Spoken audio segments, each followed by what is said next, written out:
Hello, Siouxland, and welcome to another episode of Focus on the Community. I'm your host, Eloy Garza, and tonight I have Pam Hoadley with the College for Youth Summer Institute. Hello, Pam. Hi, how are you? Thank you so much for being on the show tonight. Glad to do it. Now, just a little bit of basics.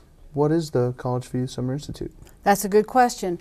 In 2004, John Reinders wanted to develop a program that would target middle school aged kids to give them something during the summer that would be academically focused and give them an opportunity to be on a college campus. And so I spent a lot of time with John to find out what he was envisioning, and then also working with the school district, the Sioux City Community Schools. And we partnered with them to try to develop a program, because in this corner of Iowa, there really are not too many programs that are available to this age group of students. Iowa State has the OPTAG program, and the University of Iowa has their Bail Blank program. And there are parents who have traveled and taken their students to these programs, and they're residential. But there's not too many close to here. And John knew that one of our children had attended Johns Hopkins when we lived on the East Coast, and they have a center for talented youth, and he attended that 2 summers. And those are really great programs for students, because it's an environment where they're academically challenged and they're with other kids that challenge them too. So we worked across that year, and then for 2005 we launched the first year of the Summer Institute. Wow. Now that really sounds like, quite the experience for a young student. Now, what is it exactly that these students are involved in? What happens from the day they arrive to the Institute to the day they leave? That's a good question. I'm going to back up just a little bit. All of the courses are developed around 4 skill sets. So no matter what the topic is, whether it's math or science or writing, there are 4 skill sets that every faculty member incorporates in the course when they develop it. And that is critical analytical thinking, communicating effectively, using technology, and working in teams. Because you may recognize those skill sets. Those are skill sets that are encouraged for college students. Because that's what employers want to see students demonstrate in the workplace. So taking it down to these middle school students is a really good place to have that begin, if they aren't already doing that in their school environment, and then carrying it forward. And it's really exciting to see, because we're talking about differently aged children in middle school, and so it's 5th, 6th, 7th, and now we're adding 8th graders. So when they're in the classrooms, we're seeing these students variously aged working in teams, and it's great, because you may have a student who's a little bit younger and hasn't been exposed to something, and you have an older student who then teaches has a little bit more experience. And brings them along. So it's really a lot of fun to see, and it's great because they're learning, but they're enjoying it, and it's so different than what they may find in a typical school environment. So wow, that's definitely fantastic. So the first year we offered 6 courses, and 2 of them had sufficient enrollment, and one was called Fundamentals of Physics, so it was a lot of fun. And the other one was Examining the Evidence, which is like CSI, forensics. And students had a lot of fun in those courses. Did they get to look through, microscopes and try and find clues and try and solve the problem? They had a crime scene. Oh, wow. So they had to take evidence, and so, they learned how to do that in a systematic fashion, and how to separate fact from conjecture, because that's really important when you're dealing with that. And that course, the first year, they actually did a little trial at the end. And so that really put them to the test as to what did they actually have, what samples had they taken that provided them with any evidence. And then, the other groups would challenge that. So that was a lot of fun. So it seems like you're preparing future forensics officers and lawyers. Well, we're hoping that we're preparing good thinkers. Good thinkers. Of course. Right. Of course. And then that was very successful, and we got great evaluations back from the students and from their parents. And one of the unique things that we do is on those 4 skill sets that are involved in each course, the last day of the program, a faculty member meets individually with each student and evaluates them on those 4 skill sets, and the student gets a copy of that. And when I send an evaluation form home to the parent to complete on how what they thought of their child's experience, I send a copy of that to them. So we try to make a full loop, and the faculty also evaluate the program and evaluate me as a coordinator, so we try to do better than year by year. So. Right. So have students showed a great amount of, of using these skills in day-to-day life and as well as in high school? That, I mean, from the follow-ups with the parents and with maybe some of the teachers at their middle schools? I think so. Because one of the reasons that we have the course toward the end of the summer, it's offered usually beginning the last part of July and then going into August. And it's specifically targeted for that time of the summer to serve as a springboard back into school. And generally, students are beginning to think about school, but they might not be real happy about it coming, but it is coming, and this sort of gets the juices flowing again, and then helps transition them back into the school environment. Also, there are a lot of opportunities for every student across the summer. Many of them are involved in athletic activities. There are other groups that they belong to that also have summer activities. So we find that it's a little bit easier for them to be in this program toward the end of the summer. So they can get ready for school.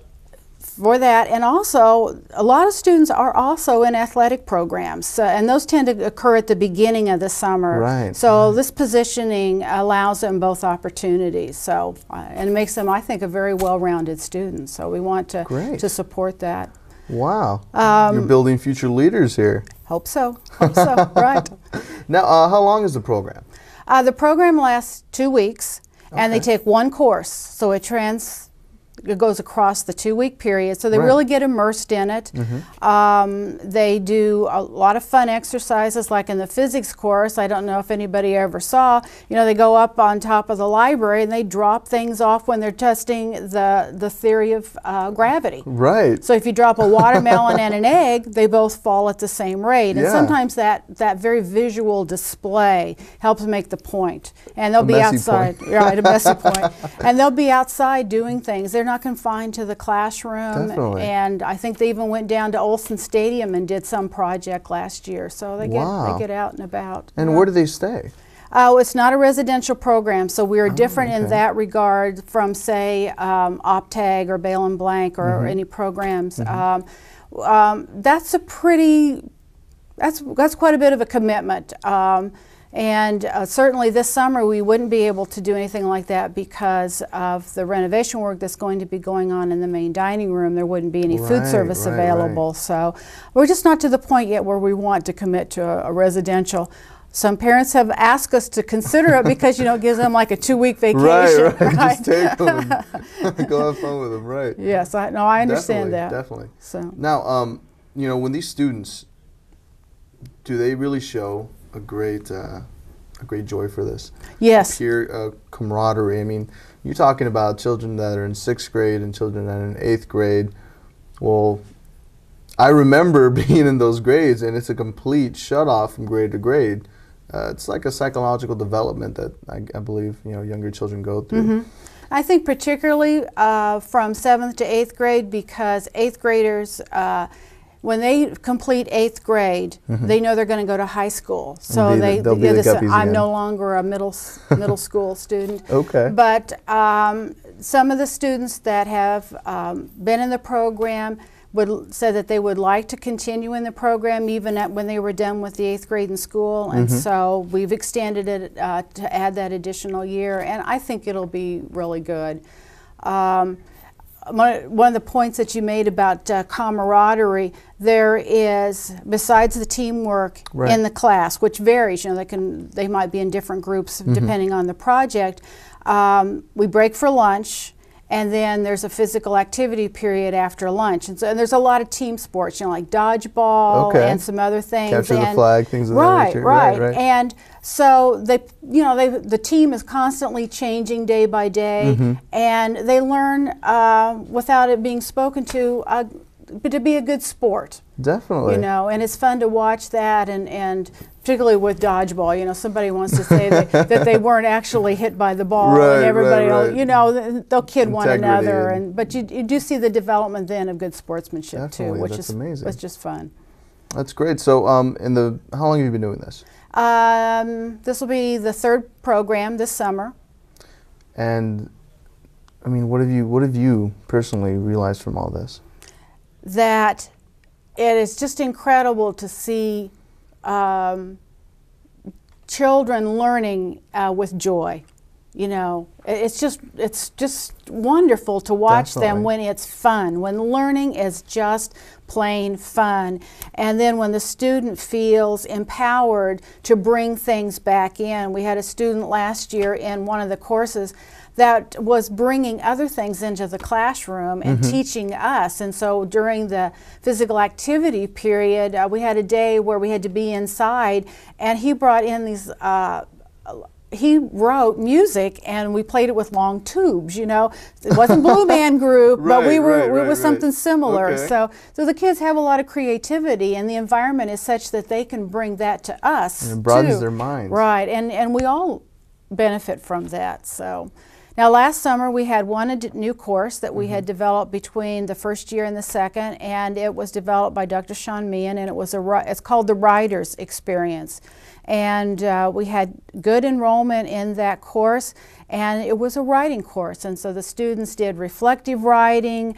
They read to one another and got feedback on it. And the product at the end was an online magazine of a selected writing by each student. And it was really, really very good. So there was poetry, there was fiction, there was nonfiction. And so I think we're going to see some really good materials again this summer. That definitely sounds amazing. Now, as we're ending the show, as we're getting to the end now, what is some contact information? How can our parents call you and to get their children enrolled? Well, there's two ways that they can do it. They can go to the website, which is www.college for youth. And the application for the Summer Institute is online, and they can complete that and fax it or mail it in. Okay. Or if they have questions or want me to send them an application packet, they can call 712-274-5150. Okay. And that's a message line here at the college, and I will get back to them and answer questions or be glad to send them any information. Fantastic. Pam, thank you so much for giving information of your program. And I hope you get a lot of new students. I do too. It'll be fun. Thank you. And thank you, Siouxland. Remember, when you focus on the community, you focus on what's important.